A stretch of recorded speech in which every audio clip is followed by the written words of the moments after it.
Today, I want to tackle one of the biggest business taboos, email marketing. Some people say emails are dead, that's last decade.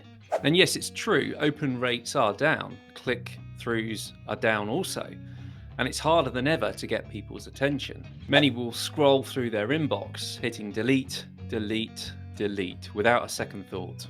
But here's the biggest truth. Despite all the noise, email is still one of the single biggest drivers of revenue for most businesses.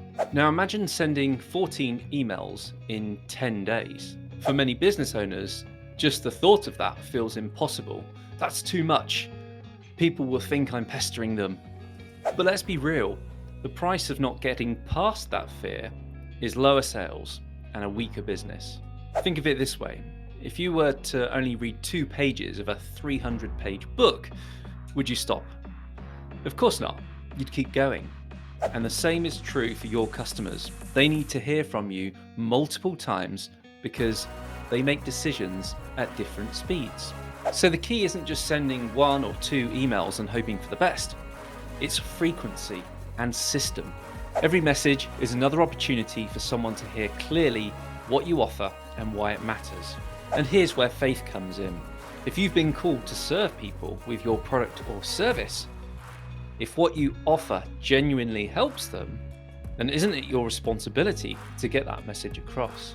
This isn't badgering, this is stewardship. You've been entrusted with gifts, skills, and resources. To stay silent out of fear is to bury your talent in the ground, like the servant in Jesus' parable. God hasn't called us to shrink back, but to be bold, courageous, and faithful. So yes, send the emails.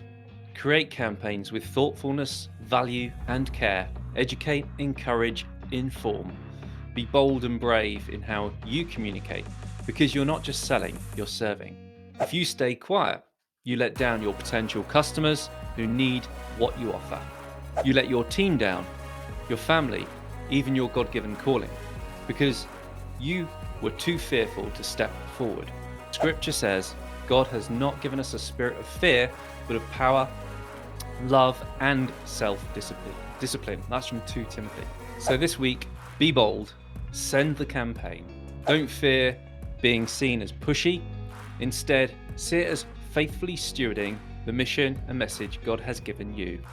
Because when you do, people will take action, businesses will grow, lives will be impacted, and you know you have walked faithfully in your calling.